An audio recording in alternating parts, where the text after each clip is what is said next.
Olá, pessoal. Professora Carolina Arantes aqui. Vamos para mais uma aula, então, de revisão. Essa revisão de hoje a gente vai falar sobre alguns temas que vão ser cobrados aí no concurso da FEPAM do Rio Grande do Sul. A gente vai começar falando, então, com a Lei Estadual 9.921 de 93 e o seu respectivo decreto que fala ali sobre os resíduos sólidos. Então, a primeira coisa que a gente tem que lembrar aqui é o que são os resíduos sólidos, né? Como que é essa caracterização na lei. E aqui o que eu quero destacar para vocês é a origem desses resíduos, então provenientes de atividades industriais, urbanas, comerciais, serviços de saúde, rurais, prestação de serviço, extração de minerais e outros equipamentos e instalações de controle de poluição. Então, todas essas atividades aqui são produtoras, geradoras de resíduos sólidos, tá?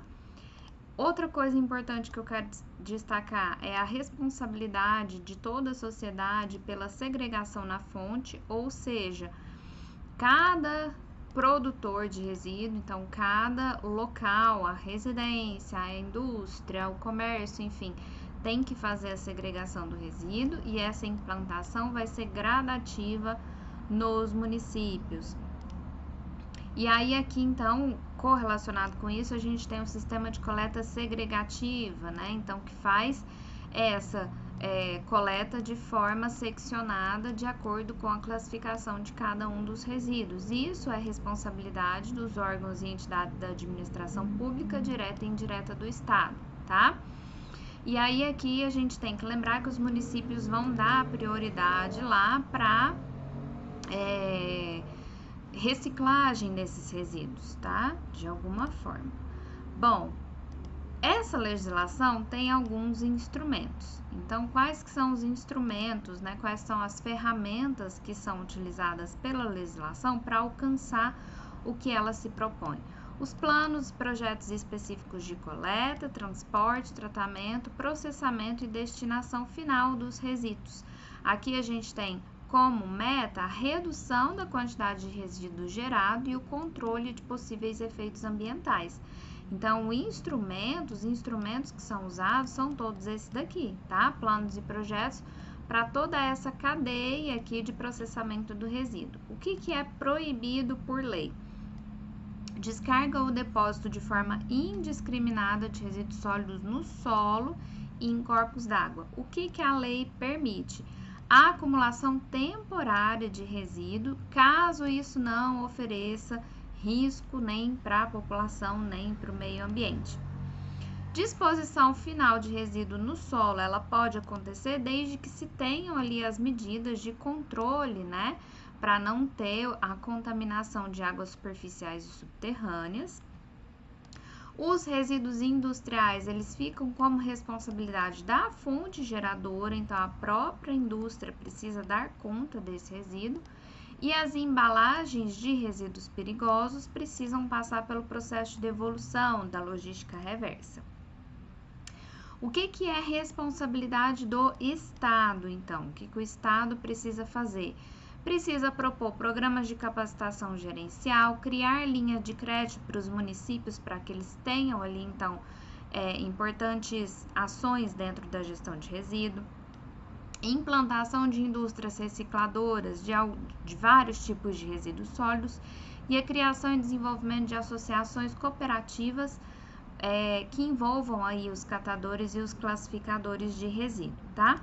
Nesse quadrinho aqui tem algumas outras coisas importantes que a gente precisa lembrar, né? Que, por exemplo, sempre que se tem ali algum tipo de incineração na indústria, isso precisa de um licenciamento prévio, de uma autorização do órgão ambiental competente.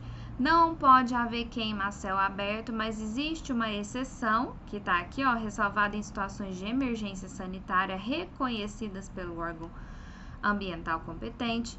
Não pode ter incineração de resíduos sem prévia caracterização completa, então saber o que tem ali para depois ter incineração, e qualquer que seja o porte do incinerador, é obrigatório ter os mecanismos de controle dos gases que são emitidos na atmosfera.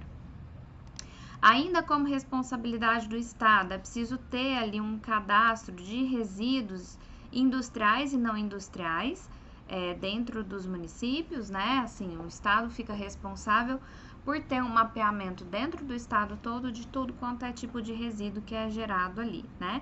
E os cadastro e registro de informações de fontes geradoras de resíduo radioativo.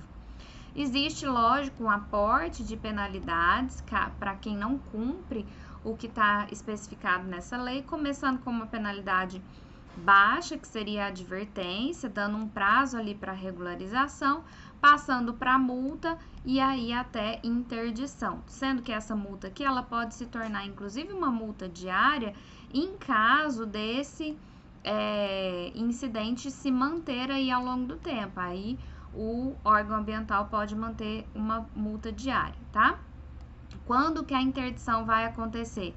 Quando ocorre reincidência daquela mesma penalidade ou quando o que gerou aquela penalidade resulta em contaminação significativa de água superficial e subterrânea, degradação ambiental sem possibilidade de retornar, regularizar, reparar aquele local e risco iminente para a saúde pública. Vamos fazer uma questão aqui para a gente reforçar isso então. De acordo com a Lei 9.921 e o decreto regulamentador, assinale a alternativa correta.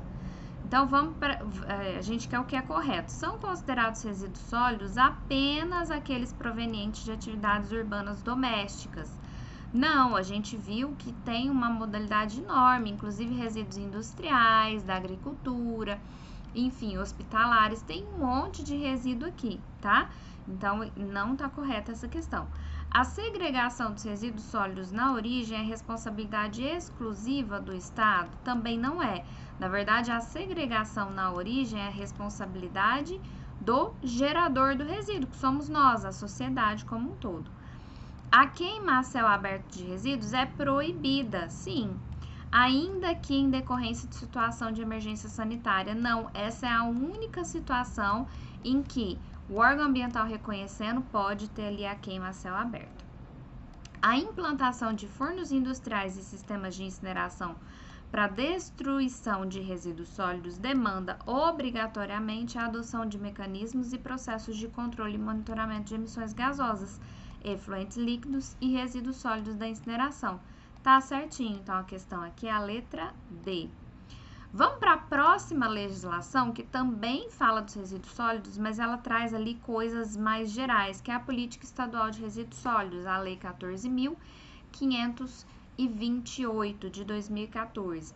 Então, essa lei fala que quem está sujeito a atender ali aos requisitos da Política Estadual de Resíduos Sólidos: pessoas físicas ou jurídicas de direito público ou privado que sejam responsáveis direta ou indiretamente pela geração de resíduos sólidos e as que desenvolvam ações relacionadas com a gestão integrada e gerenciamento de resíduos sólidos. Na prática, gente, é todo mundo, tá? Então, todo mundo está sujeito a essa lei, porque todo mundo, em um maior nível e menor nível, faz ali, então, participa, né, dessa gestão de resíduos sólidos.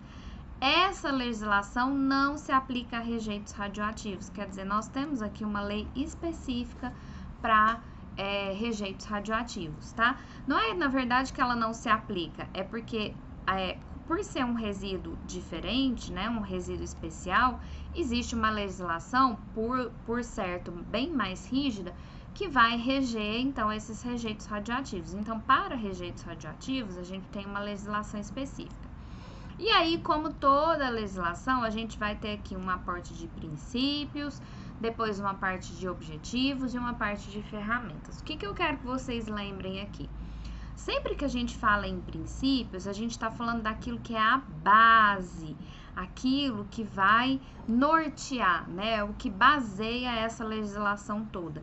Então, como a gente está falando de base, a gente está falando de conceitos, por vezes, conceitos até mais gerais. Então, aqui a gente tem princípio da prevenção e precaução, do poluidor pagador e do poluidor recebedor, princípio de desenvolvimento sustentável, ecoeficiência, gestão integrada, responsabilidade compartilhada, E assim, gente, na prática, esses aqui seriam os princípios mais importantes aí dessa lei, tá? Temos vários outros, inclusive vou mostrar aqui nos próximos slides, e que você precisa, sim, saber, ter uma noção de que ali naquela questão, se ele trouxer lá direito à educação ambiental, isso é um objetivo? Não, isso é um princípio, né? Para que a legislação funcione, a gente precisa ter essa base. O que é a base? O direito à educação ambiental, tá?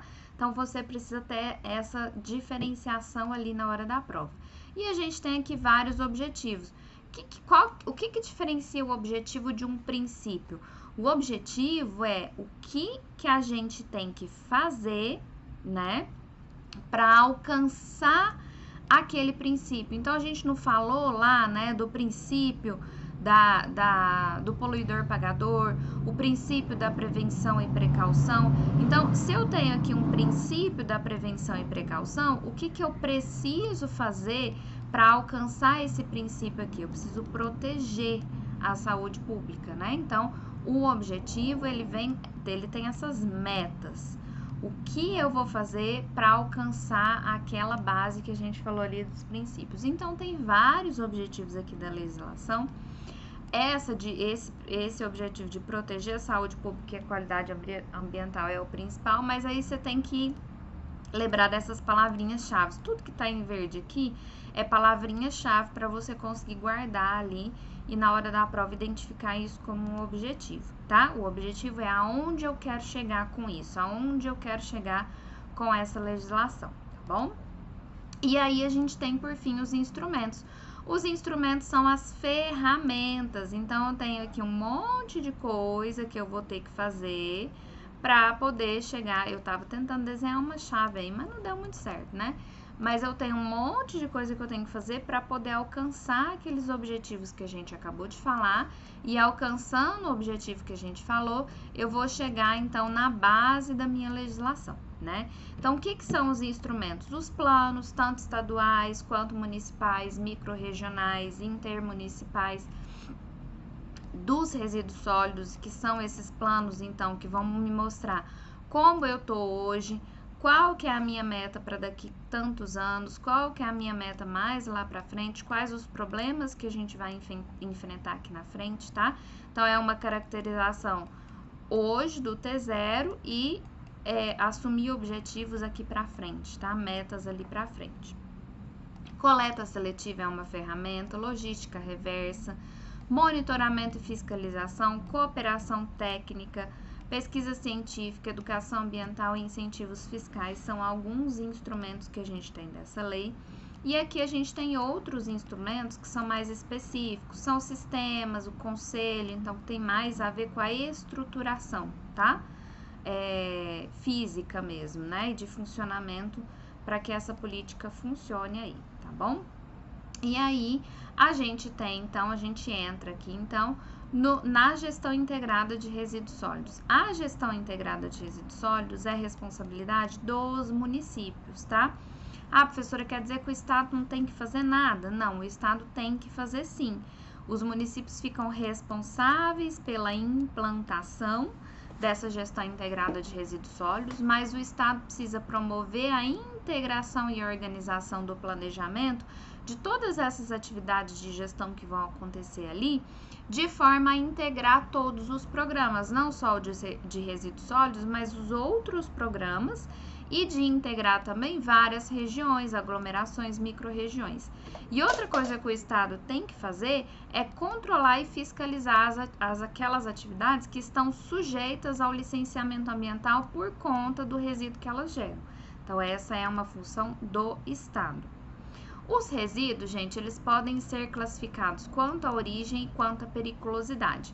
Quanto à periculosidade, é muito fácil. Ou a gente tem resíduo perigoso ou a gente tem resíduo não perigoso. O que é o resíduo perigoso? É aquele resíduo que é tóxico, que é inflamável, que é ácido, que é cancerígeno, que tem alguma característica que possa, então, prejudicar a saúde ambiental e a saúde humana. Ele vai entrar aqui, então, dentro dessa classificação de resíduo perigoso. Não tem nenhuma dessas características, é resíduo não perigoso, tá? Ainda bem, a maior parte dos nossos resíduos são resíduos não perigosos.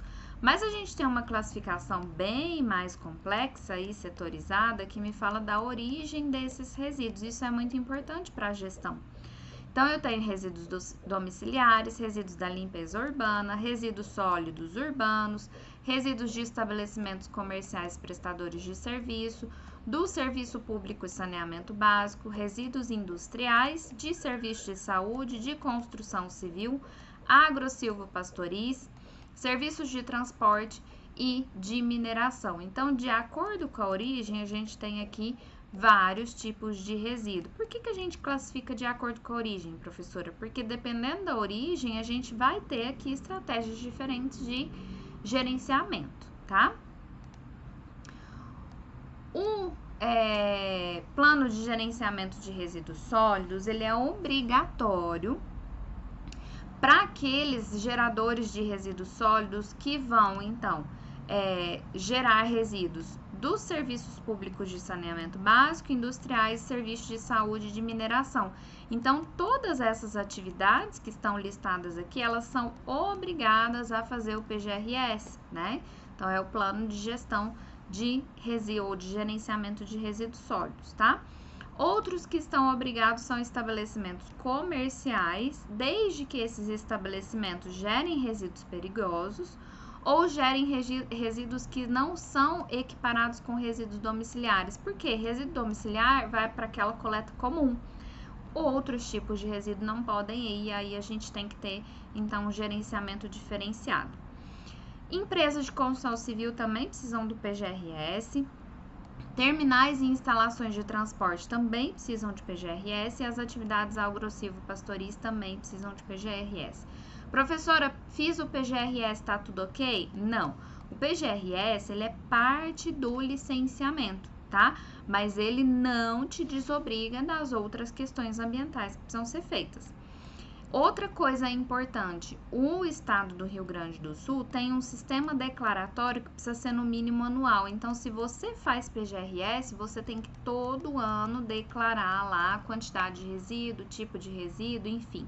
Esse sistema declaratório para controle do estado, tá? Outra coisa importante da política é a responsabilidade compartilhada. O que é essa responsabilidade compartilhada? É envolver todos os atores da cadeia produtiva dentro da gestão de resíduo. E isso faz com que a gente tenha uma gestão de resíduo mais eficiente e, por vezes, um pouco mais circular, tá? Sempre que possível. A gente tem também, além da gestão compartilhada, a logística reversa. Então, a logística reversa, ela é obrigatória para agrotóxicos, resíduos e embalagens de outros produtos cuja embalagem depois do uso tenham ali resíduos perigosos, pilhas e baterias, pneus, óleos lubrificantes, resíduos e embalagem, lâmpada fluorescente de vapor de sódio, mercúrio e de luz mista e produtos eletrônicos e seus componentes. Então, tudo isso daqui é passível de logística reversa, seja por lei, seja por acordo setorial. O que fica proibido por essa lei? Sempre que a gente tiver disposição final de resíduos em praias, mar ou qualquer corpo hídrico, isso não pode acontecer. Lançamento in natura a céu aberto não pode acontecer. A única exceção aqui é o resíduo da mineração, porque ele tem uma especificidade, né, de como fazer esse lançamento in natura a céu aberto. Queima a céu aberto ou em recipiente, instalações e equipamentos que não estejam licenciados e outras formas vedadas pelo poder público. Quando existe aqui uma emergência sanitária, a queima de resíduo pode ser realizada, como a gente já tinha comentado. Outras proibições de atividades aqui nas áreas de disposição final de resíduos, ou em relação a essa disposição final. Esses resíduos não podem ser utilizados como alimentação. Não pode haver catação nessas áreas, criação de animais domésticos, fixação de habitações, sejam temporárias, sejam permanentes, e outras atividades vedadas ali também pelo poder público. Vamos para mais uma questão para a gente fixar. De acordo com a Política Estadual de Resíduos Sólidos do Rio Grande do Sul, assinale a alternativa que é correta. A Lei 14.528 aplica-se a resíduos sólidos, inclusive os perigosos, como os rejeitos radioativos. A gente não falou lá na primeira, uma das primeiras coisas que a gente falou é que nós não temos, então, essa lei sendo aplicada para rejeitos radioativos, porque existe uma legislação específica, então tá errado. Os princípios da política estadual de resíduos sólidos, então preste atenção, a gente está falando de princípio, a gente está falando daquela base. São princípios da política estadual de resíduos sólidos do Rio Grande do Sul. Prevenção e precaução é princípio? Sim. Responsabilidade compartilhada é princípio? Sim. Direito à educação ambiental é princípio? Sim. Redução de volume dos resíduos? Não, isso não é uma base, isso daqui é um objetivo, inclusive, da legislação, então tá errado. Os planos estaduais, microrregionais, intermunicipais e municipais são instrumentos para a execução da política estadual de resíduos sólidos. Beleza, tá perfeito, é isso sim, é instrumento. Vamos ver a D. É vedado o lançamento de resíduos a céu aberto em mares, praias e demais recursos hídricos, exceto quando por situação de emergência devidamente autorizada pelo órgão ambiental e com acompanhamento. Não, o que o órgão ambiental autoriza é a queima, tá? Lançamento a céu aberto não é permitido, é proibido, tá bom? Vamos lá, agora a gente está falando da Lei 11.019, que vai falar especificamente de alguns resíduos especiais. Então, ele fala do descarte de pilhas com mercúrio metálico, lâmpadas fluorescentes e baterias. Então, o que essa lei fala? Olha, fica vedado, não pode jogar nenhum desses resíduos aqui no lixo comum ou comercial. Esses resíduos precisam ter um acondicionamento que evite a contaminação, então é o acondicionamento vedado. Esses produtos que tenham esses resíduos precisam ser registrados. Os comerciantes de pilhas e baterias precisam exigir o retorno do consumidor, tanto que eles têm que ter no estabelecimento os pontos de coleta. Os estabelecimentos precisam disponibilizar os recipientes de coleta de fácil acesso e é preciso haver uma advertência nas embalagens sobre os riscos daquele produto. O que é considerado pela legislação um resíduo pós-consumo? Então, as pilhas e baterias, sejam elas recarregáveis ou não, as baterias automotivas, lâmpadas fluorescentes que contenham mercúrio, frasco de aerosol em geral, exceto os classificados como de higiene pessoal, termômetros e outros produtos que vão ter lá o mercúrio, cartucho de impressora, jato de tinta e matriciais e os toners de fotocópia e impressora a laser, tá? Nesse caso aqui, isso é responsabilidade de todos, quer dizer, desde lá do consumidor até a fábrica, a indústria que o produziu. Então, o consumidor precisa devolver isso lá para o comerciante precisa devolver isso para o distribuidor precisa devolver isso para a indústria, tá? Qual que é a ordem aqui que a gente precisa priorizar para a gestão desse resíduo? Primeiro é a não geração, depois a minimização, depois a reutilização, reciclagem, tratamento e aí sim a destinação ambientalmente adequada. Bom, os estabelecimentos ficam responsáveis pelo recolhimento desse tipo de resíduo. Quais são os estabelecimentos? Supermercados, pequenos mercados, padarias, farmácias, empresas fornecedoras de aparelho celular, empresas que comercializam lá as baterias de automóveis, ferragens, empresas fornecedoras de cartucho e as lojas de utilidades domésticas, tá? Tem que ter ali, então, os recipientes. Vamos para a questão. Considerando o descarte de pilhas, baterias e lâmpadas no Rio Grande do Sul, conforme a Lei 11.019, assinale a alternativa que é incorreta. Então, a gente quer aquilo que é errado. Os fabricantes de pilha que contenham mercúrio metálico, lâmpada fluorescente, bateria de telefone celular e demais artefatos que contenham metais pesados e ou seus representantes comerciais deverão registrá-los no órgão ambiental dos municípios ao qual são comercializados os produtos. Não é município, tá? Então, aqui a gente já achou errada que é a letra A. esse tipo de mercadoria precisa ter um registro no estado, é um registro estadual. Vamos ver as outras. Segundo tais legislações, a gestão de resíduo sólido é responsabilidade de toda a sociedade e deverá ter como meta prioritária sua não geração, devendo o sistema de gerenciamento desses resíduos buscar sua minimização, reutilização, reciclagem, tratamento ou destinação final ambientalmente adequada. Tá certinho. Toner de fotocopiadoras e impressoras a laser são considerados resíduos sólidos do pós-consumo e os estabelecimentos que os comercializam são responsáveis pelo seu recolhimento, tá certo? Os fabricantes e importadores de produtos destacados nas legislações são responsáveis pela adoção do mecanismo adequado de gestão ambiental de destinação final de resíduos sólidos gerados no pós-consumo, descartados pelos consumidores, devendo cadastrar-se na FEPAM, certinho? Então, é a letra A que é a errada.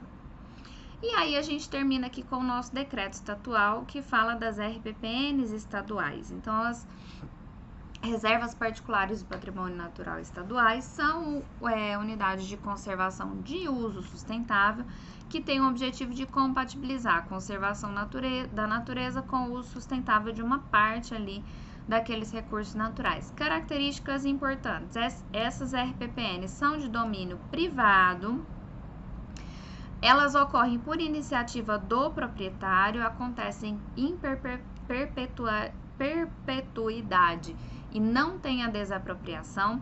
Elas são criadas por portaria, então quem cria é a Secretaria de Meio Ambiente, mas existe aqui a avaliação do Departamento Estadual de Florestas e Áreas Prioritárias. Então, em 120 dias, esse departamento dá ali o seu parecer e não existe cobrança de taxa. Tem preferência na análise de RPPN a essas RPPNs que estão em zonas de amortecimento de outras unidades de conservação, que estão em áreas de proteção ambiental e que estão em outras áreas prioritárias. Depois que a RPPN é averbada, ela não pode ser convertida para outros usos. A exclusão da área pode acontecer ali no imposto territorial rural. Então, essa área de RPPN pode entrar como exclusão nesse imposto. Pode ocorrer RPPN em área hipotecada de população tradicional e que sobreponham APP e reserva legal. Até 30% dessa área pode ser usada para recuperação ambiental, ou seja, no máximo 1.000 hectares da RPPN pode ser usada então como justificativa para recuperação ambiental. E a recuperação só pode acontecer com espécies nativas. O que pode ter em uma RPPN estadual? Elas têm a mesma proteção de APP e áreas que tenham ali conservação para interesse público. Então, o que pode? Desenvolvimento de pesquisa científica, visitação com o fim de educação ambiental, ecoturismo e recreação e atividades que estejam dentro do seu plano de manejo, tá? Desde que autorizado ali pelo proprietário. O que não pode nessas áreas? Qualquer atividade que vai comprometer os atributos naturais e qualquer tipo de exploração econômica que não está prevista no plano de manejo. O plano de manejo é obrigatório para essas unidades de conservação, ele é aprovado pelo Departamento Estadual de Florestas e Áreas Prioritárias e ele é elaborado em até 3 anos depois da criação da RPPN, revista a cada 5 anos. Algumas especificidades. Para que a gente tenha reintrodução e soltura de animais silvestres nessas áreas, precisa ter autorização. Não pode ter criadouro, com exceção de criadouros para fins científicos. Pode ter viveiro de mudas de espécies nativas. Pode ter atividade de educação ambiental, visitação, ecoturismo e recreação, desde que isso esteja lá dentro do plano de manejo e seja autorizado pelo proprietário. Existe um programa estadual de RPPN estadual, que é um programa para dar suporte, tá? Tanto para o proprietário quanto para quem faz a gestão dessa unidade de conservação. Então, aqui tem todos os objetivos desse programa e o que ele faz ali para contribuir. Vamos para mais uma questão. Sobre as reservas particulares do patrimônio natural estadual, previsto no decreto 46.519, assinale a alternativa que é incorreta. A RPPN estadual é uma área de domínio privado, a ser especialmente protegida por iniciativa de seu proprietário, reconhecida e considerada pelo poder público como unidade de conservação de relevante importância, com o objetivo de proteção de seus recursos ambientais e conservação da diversidade biológica, gravada em perenidade por intermédio do termo de compromisso averbado à margem da matrícula no cartório de registro de imóveis, sem implicar desapropriação. Então, tá tudo certo isso daí, né? Não tem nada errado. O proprietário interessado em ter seu imóvel como RPPN estadual deverá encaminhar requerimento à Secretaria de Meio Ambiente solicitando a criação, tendo preferência para análise as propostas de criação de RPPN estadual localizadas nas zonas de amortecimento de outras unidades de conservação, em áreas de proteção ambiental e nas áreas identificadas como prioritárias. Certinho aí também, não tem nada de errado. De acordo com o decreto, é vedada a instalação de qualquer criadouro em RPPN estadual, sendo possível apenas a criação de espécies domésticas? Não. A gente pode ter os criadouros para fins científicos, tá? Então, aqui é o que está errado. O Programa Estadual de RPPN estaduais, coordenados pelo SEMA, além de apoiar os proprietários rurais para a instituição e implementação de RPPNs, também consiste em operacionalizar ações que visem, por exemplo, estimular e incentivar o desenvolvimento de atividades de ecoturismo nas propriedades que existem RPPN. Certinho? Então, a questão aí errada é a letra C. Faça o que puder, com o que tiver e onde estiver. Boa prova para vocês. Vocês têm todo o aporte que vocês precisam para fazer essa prova. Vá com calma, vá com tranquilidade, leva sua água, leva um lanchinho e que tudo vai correr bem, ok? Esperamos vocês com os resultados positivos dessa prova. Até a próxima!